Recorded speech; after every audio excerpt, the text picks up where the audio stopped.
Professor, o tema de hoje é especial, contratos imobiliários. Para ficar didático, para ficar fácil, quero falar para você que nós temos duas formas de adquirir propriedade no Brasil. A primeira originária, através do uso campeão, não é urso campeão e nem uso campeão, tá certo? Que quem consegue êxito nessa ação é um campeão mesmo, né? Mas é uso campeão. Esse uso campeão, ele é uma ação importantíssima porque você transforma a posse em domínio. Domínio é registro, posse não tem nada a ver com registro, né? Registro, só tem o registro quem tem o domínio, ou seja, só tem o registro quem tem a matrícula da propriedade no seu nome. Pode ser matrícula, pode ser transcrição. Antes 73, transcrição, após 73, matrícula. Isso é a chamada, famosa certidão de propriedade. Toda transação imobiliária você tem que tirar, pelo menos solicitar uma certidão de propriedade. Não existe transação imobiliária sem certidão de propriedade. Muito assusta, né, o corretor, o advogado que faz uma parceria, faz um acompanhamento, uma assessoria para o cliente e não tira uma certidão de propriedade. Não pode, hein? Tem que ser a certidão de propriedade atualizada, porque é a única forma que você tem de verificar se aquele imóvel realmente, quem está vendendo é o dono. Então é a única forma que você tem. Quando não existe essa possibilidade, é sinal que é o contrato de gaveta, né? Quando eu não faço a coisa adequada, da forma correta, que é o registro imobiliário, eu vou cair aonde? Nos contratos de gaveta. Professor, contrato de gaveta é a realidade do nosso país demais, né? O brasileiro é viciado em contrato de gaveta. Eu aposto aqui que cerca de 70% dos imóveis no Brasil são irregulares. Isso é uma realidade, hein? Então, ou seja, 70% dos imóveis são feitos, as transmissões são feitas por contrato de gaveta. Professor, isso é ruim? É ruim, porque não gera segurança jurídica para aquele que adquiriu a propriedade, aquele que comprou a propriedade. Quem compra por contrato de gaveta não compra o registro. Professor, por que o brasileiro faz isso, sabendo do risco, porque só é dono quem registra? O brasileiro faz isso porque o registro é caro. Nós sabemos que registrar um imóvel não é barato. Tem a relação de tributos, tem a relação de imposto de renda, tem a relação também, olha só, hein, também de escritura pública e ainda registro. Eu pago as duas coisas, são serviços diferentes. O tabelião, o escrevente do tabelião, faz escritura pública, ata notarial, nova prova no Código Civil, no Código de Processo Civil. Então eu pego essa escritura pública, pago esse serviço, que pode chegar até 34 mil reais, isso mesmo, 34 mil, porque depende do valor do imóvel. Pego a escritura pública e vou fazer o registro no cartório competente, cartório de imóveis. E aí eu pago para registrar. Então eu pago duas vezes. Por isso é muito caro transmitir propriedade no Brasil, porque eu sigo os princípios do direito registral. Dentro desses princípios existe o princípio da continuidade. Então, além de pagar tributos, além de pagar escritura pública, registro, eu preciso acertar essa questão do último proprietário, ou seja, eu preciso fazer o registro anterior. Então, realmente é muito caro. E aí sim, o brasileiro, ele cai aonde? Cai no contrato de gaveta. Ele cai no contrato de gaveta porque é muito mais barato, só que não gera segurança jurídica. Uma coisa é falar em segurança jurídica, outra coisa é falar que não vale nada. Falar que o contrato de gaveta não vale nada não é verdade, hein? Hoje nós temos algumas normativas, inclusive uma normativa do Conselho Nacional de Justiça e também da Corregedoria, né, Corregedoria de Cartórios, que tratam desse assunto. Tanto é que hoje eu consigo, até após 2010, eu consigo até averbar um contrato de gaveta, hein? Eu consigo fazer a averbação no cartório de registro de imóveis. Claro, cartório é delegação do Tribunal de Justiça, então realmente você precisa ir até o cartório para obter informações, porque existem regras diferentes. O Brasil é muito grande, como o cartório de registro é delegação do Tribunal de Justiça, é importante você entender a prática registral daquele cartório. Então é importante, independente do local que você estiver, né, nos assistindo, é importante que você vá até lá para obter informações, mas fato é que existe sim uma autorização para você fazer o registro do contrato de gaveta. Cuidado com esse registro, né? O termo registro não está adequado, é averbação. Porque registro eu só consigo fazer através de escritura pública, a coisa bem feita, da forma regular, mas averbação eu consigo. Então existe também essa regra nova aí. Não tão nova assim, porque é de 2010, mas pouco divulgada, hein? Falar que o contrato de gaveta não vale nada não é verdade. O contrato de gaveta vale sim. Tanto é que um documento assinado por duas testemunhas, pelo credor e devedor, ele já vira um título executivo extrajudicial. Eu posso executar esse título. Então, o contrato de gaveta ele tem o seu valor, sim. Sem falar que o Brasil, ele dá muito valor, conforme a Constituição Federal de 88, dá muito valor à posse. Quem tem a posse pode colher os frutos. Olha só, hein? Você comprou uma chácara e tem a plantação de alguma coisa lá. Só que você comprou a posse da chácara, você não comprou o domínio da chácara. Ou seja, você não tem registro dessa chácara, mas você pode colher os frutos. É uma regra no Código Civil. Quem tem a posse pode colher os frutos. Então a posse, ela tem uma importância muito grande. Nós temos um princípio constitucional. Direito constitucional é a principal matéria jurídica. Direito constitucional é a norma mais importante. Quando eu falo de direito constitucional, dentro da nossa Constituição, nós temos um princípio que é da função social da propriedade. Essa função social da propriedade quer dizer o quê? Que a propriedade está aqui para ser utilizada. Eu não posso largar a propriedade vazia. E isso é instrumento, isso é fundamento para prefeituras, várias prefeituras, aumentarem o valor do IPTU. Então é uma realidade hoje no nosso país, se você tem um imóvel, um terreno abandonado, esse IPTU vai ficar mais caro. Vai ficar mais caro porque você não está cumprindo a função social da propriedade. E a função social da propriedade é usar ela. Seja você mesmo usando, seja você alugando, seja você emprestando. Gerar função social é usar, é isso que é a função social, tá? Então cuidado. Tanto é que eu volto naquele assunto hoje, né? Com um novo Código de Processo Civil, com um novo Código Civil. Hoje, você que larga uma propriedade aí à toa, não vou alugar, não vou emprestar, cuidado, hein? Você pode perder essa propriedade. Isso acontece muito no litoral brasileiro. Você não vai na casa de praia porque cansou, enjoou. Quando chega lá, uma família invadiu. Quando essa família invadiu essa casa, se ingressou com ação de uso capião, e dependendo o período de andamento desse processo, isso quer dizer que você que tem um registro vai perder a propriedade. Vai perder a propriedade por quê? Se a parte, através de uma ação de uso capião, provar que tem a posse realmente, cumprindo o requisito de alguma das espécies, das mais de 36 espécies de uso capião, vai conseguir provar que tem posse. Quem tem a posse consegue converter em domínio através de um uso capião. Cuidado, hein? Hoje a dica é, tem um imóvel, não uso? Aluga. Não quer alugar por algum motivo? Empresta. Mas não pode ficar parado. Ficou parado, você pode perder. Vamos divulgar isso, é importante, hein? Não adianta fechar os olhos e falar assim, mas eu sou dono, está no meu nome. Não adianta discutir isso depois, não. Depois que alguém invadiu esse imóvel, fez uso capião, não adianta chorar, hein? O direito não socorre quem dorme, então cuidado com isso, tá? Volta aqui, ó, contratos imobiliários. Nós temos duas formas de adquirir propriedade. Claro, temos outros termos, nomenclaturas que nós podemos até estudar, mas realmente são termos e nomenclaturas mais teóricas. O que a gente precisa é de prática, essa é a intenção do Questão de Direito. Dentro do Questão de Direito, o nosso curso é prático, vamos guardar duas formas de adquirir propriedade no Brasil. A primeira originária, através do uso capião das ações, segundo o direito italiano, mais de 36 espécies. E aí, eu tenho a forma derivada. Na forma derivada, eu tenho duas formas de adquirir propriedade no Brasil. A primeira sabe qual?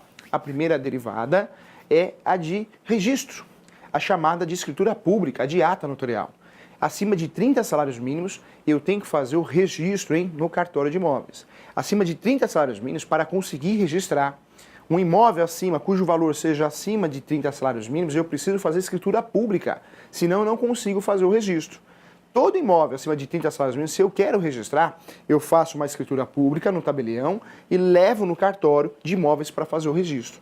Então, é a regra do Código Civil, artigo 108, né? Toda vez que eu compro um imóvel cujo valor seja maior que 30 salários mínimos, não me resta outra alternativa, porque é obrigatório, é um ato solene.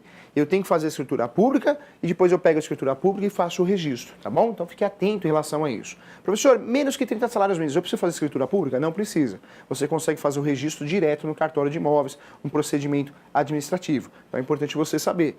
Falo a você também, olha que interessante, quando a gente estuda o mundo dos contratos imobiliários, lógico, existem os contratos em espécie. Dentro do Código Civil, quando você vai estudar contratos, existe lá dentro do Código Civil os contratos em espécie.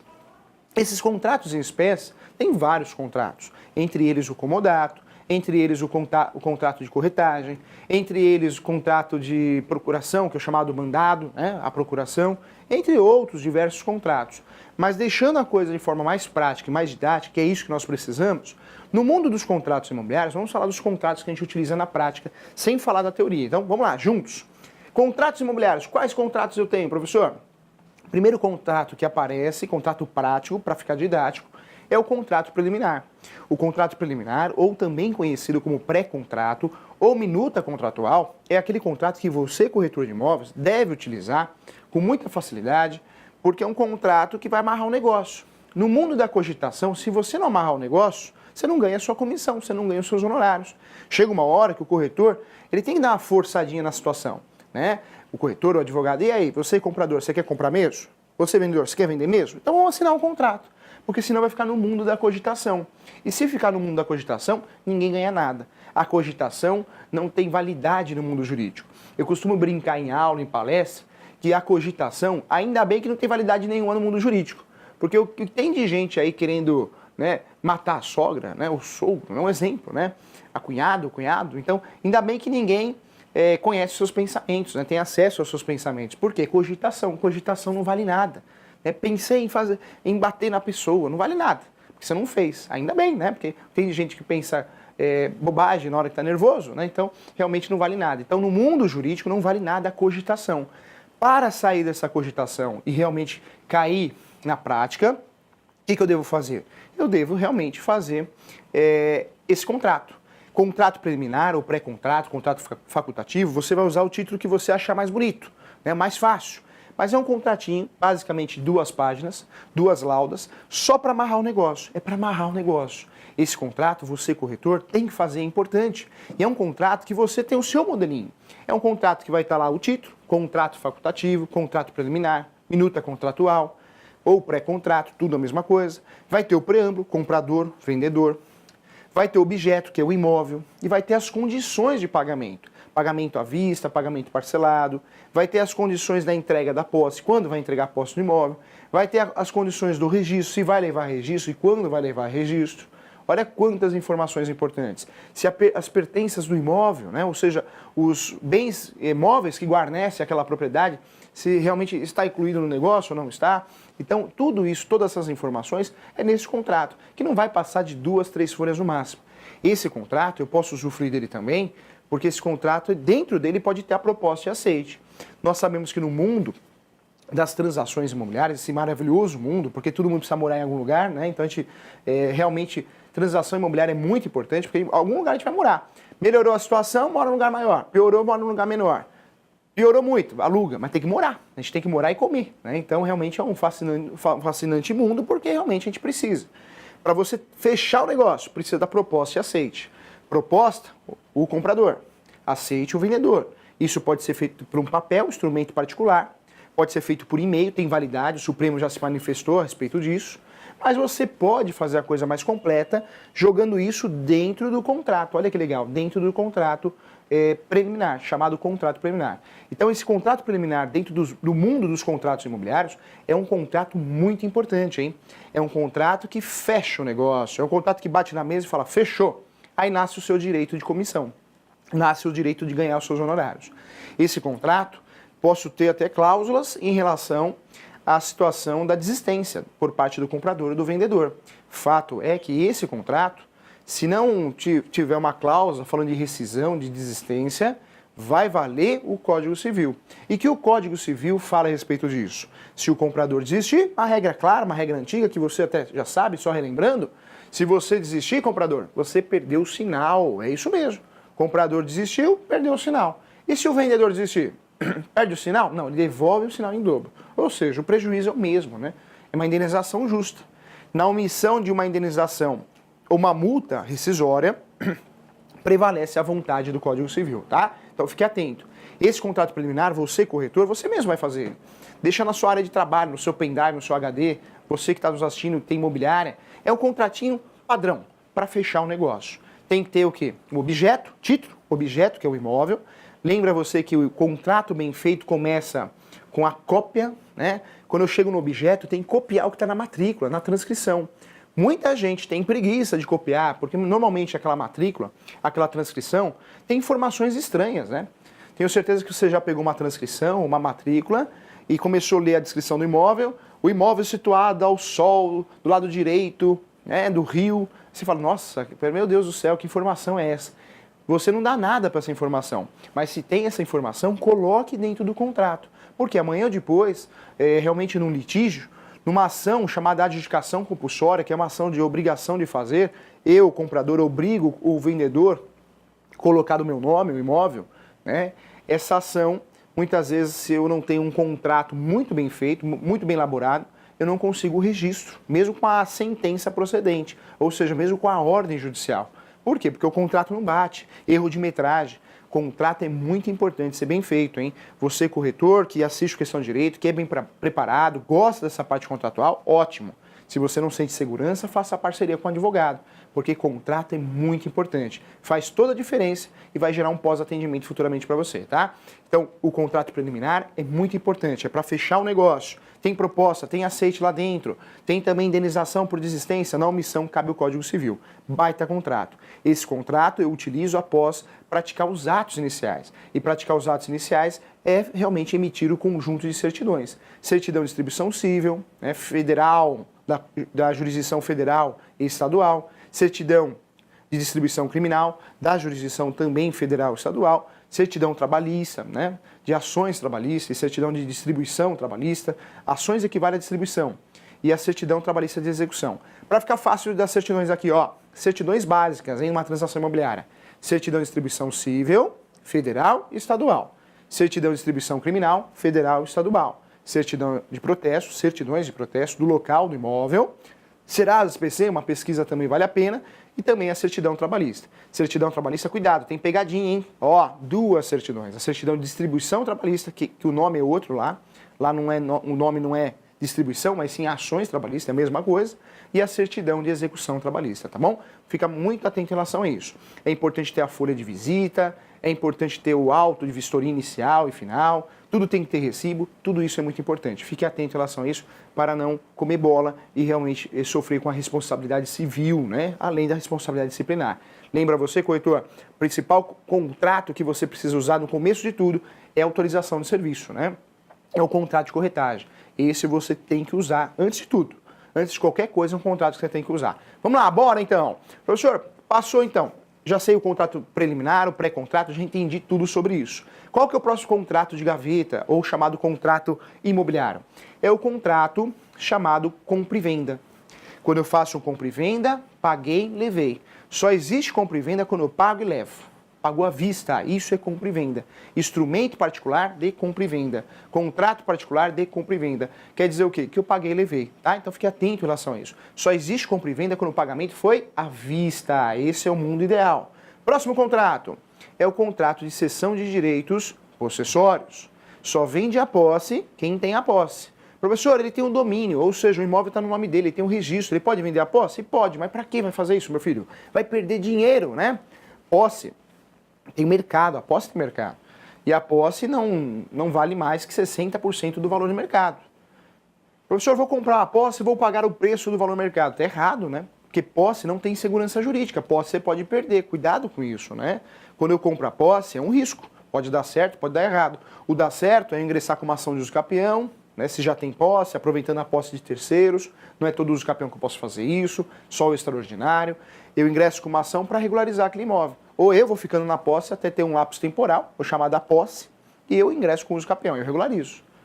Aí sim eu vou ter o domínio. Né? Mas esse contrato de posse realmente tem que ser bem feito, tem que amarrar diversas situações importantes. Mas existe um mercado, então o nome desse contrato é cessão de direitos possessórios, ou cessão de direitos possessórios e afins, ou contrato de cessão de posse, tá bom? Fique atento a esse contrato. Próximo contrato do mundo do direito imobiliário é o contrato de cessão de direitos hereditários. Esse contrato de cessão de direitos hereditários é aquele contrato que eu estou comprando não a posse, talvez a posse também, mas eu estou comprando os direitos hereditários. Só vendo o direito hereditário quando eu sou herdeiro. Sou herdeiro, não tenho dinheiro para fazer um inventário, a verdade é essa, aí eu vendo meus direitos hereditários. Os direitos hereditários, esse contrato pode ser feito antes de fazer o inventário, nem começou a fazer, no meio do caminho do inventário, ou seja, está sendo feito judicialmente, né? Só que não saiu ainda, ou após, ao final do inventário. Todo mundo sabe que o documento mais importante e mais esperado de um inventário judicial é o formal de partilha. Sai o formal de partilha, legal, resolveu. Ganhei o processo, ou melhor, ganhei não, foi feita a coisa como tinha que ser. Foi feita a divisão. Mas se eu não tenho dinheiro para registrar, né, após o formal de partilha ou formal de partilha, nada adianta. Porque resolveu judicialmente, mas eu não regularizei a propriedade. Posso vender? Pode. Através da cessão de direitos hereditários também, já mencionando o formal de partilha, tá bom? Então, professor, esse contrato de posse de direitos hereditários, ele gera uma segurança? São contratos que não geram segurança. jurídica, né? Não gera segurança jurídica porque é um contrato que realmente é um contrato de gaveta. E o de gaveta, quem conhece? Só quem fez os contratos, as partes que fizeram os contratos, que elaboraram, que assinaram o contrato, que tem acesso ao conteúdo do contrato. Por isso é um risco. Mas nós sabemos também que o mercado aí de posse, quem acerta de comprar uma posse certa, regularizar, ganha muito dinheiro, né? Assim como bolsa de valores. Aí, por quê? Porque o sujeito, quando ele perde dinheiro, ele perde tudo. Mas quando ganha também na bolsa, mesma coisa a posse, né? Então tem um mercado sim, mesmo porque 70% dos imóveis no Brasil são posse, né? A maioria é posse porque o pessoal foge do registro. O corretor, o ideal é que ele trabalhe mais com a questão dos imóveis regulares, para não ter problema. Mas fato é que na prática, o corretor acaba se envolvendo com posse também. A questão do nosso programa é trabalhar você de forma prática. Então você precisa ter conhecimento técnico para pelo menos orientar ao contrato adequado, para dar mais segurança jurídica ao negócio, nem que seja uma segurança mínima, mas a segurança adequada, tá bom? Então fique atento em relação a isso. Quando eu falo de contrato de posse e direitos hereditários, professor, é melhor comprar posse ou os direitos hereditários? Eu defendo muito. O professor tem até um livro que fala de posse, teoria da posse no Brasil, né? Esse livro aí que você vai achar, eu defendo lá nesse livro que é melhor você comprar posse que direitos hereditários, porque o direito hereditário é arriscado no Brasil.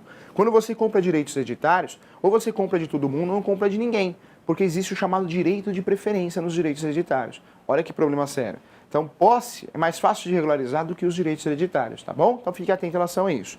Deixa esses contratos de lado, vamos para o próximo contrato.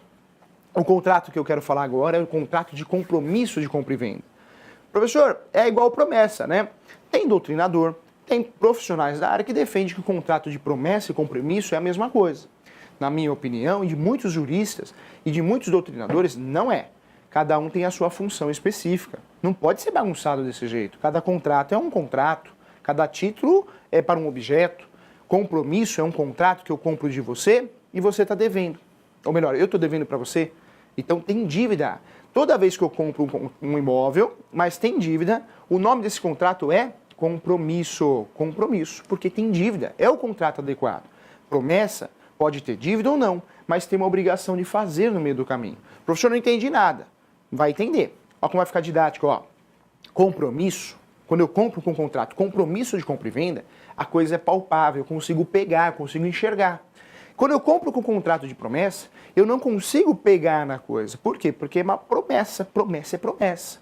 O rapaz chega na moça e fala, vou casar com você. Só ele e ela. É uma promessa ou é um compromisso? É uma promessa, né? E vem das ordinárias, não tem nem testemunha.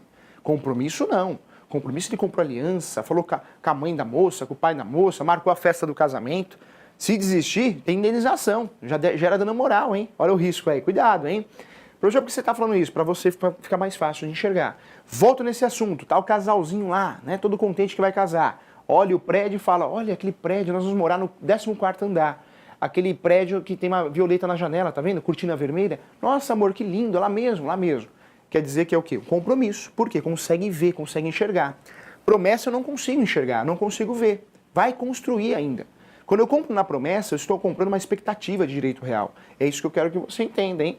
Professor, então eu comprei um imóvel na planta, é promessa ou compromisso? Se a construtora tem um jurídico bom, se a construtora tem um jurídico que conhece contratos imobiliários, o ideal é que eu compro um imóvel na planta com um contratinho que chama promessa.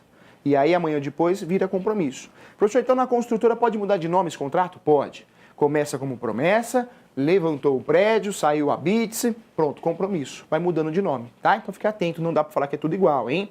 Contrato, então nós temos aí o pré-contrato, ou a minuta contratual, o contrato facultativo, preliminar, é tudo a mesma coisa, é só para amarrar o negócio. Amarrou o negócio, eu vou para o próximo contrato.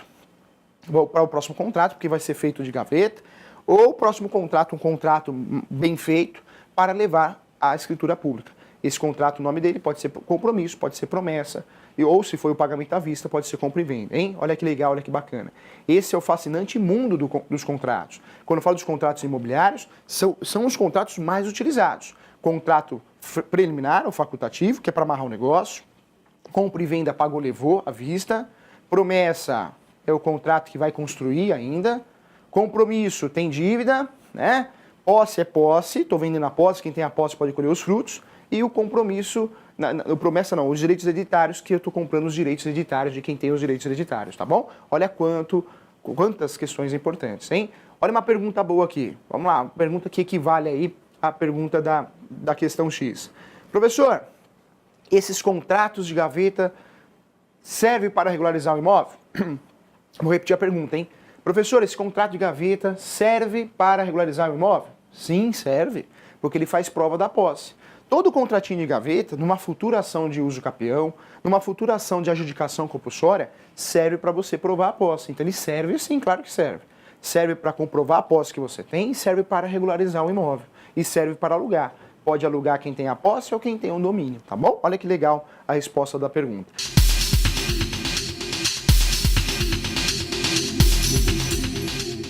Quero dar uma dica para o pessoal corretor.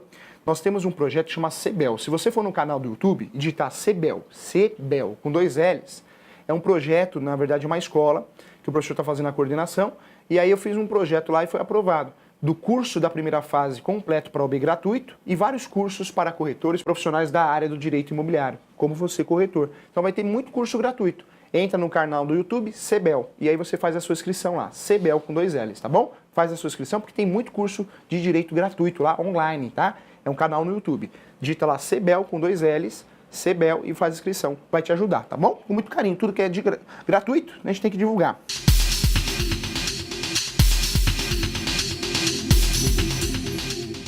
César de Itatiba. César, um abraço para você. Vamos lá para a pergunta do nosso amigo César, hein? Quanto custa averbar um contrato de gaveta? Mesmo se averbar o antigo dono, pode vender para outro sem me avisar? Essa questão da averbação é algo recente, né? No passado nem averbar eu conseguia, hoje você consegue a partir de 2010. Precisa checar o cartório, se o cartório tem esse entendimento, porque na verdade o cartório é delegação do Tribunal de Justiça, e o dono do cartório, como se fosse dono, que é oficial do cartório, o delegado do cartório, ele tem autonomia para falar não, né, em algum momento, então ele pode falar não, e ele tem que analisar o contrato.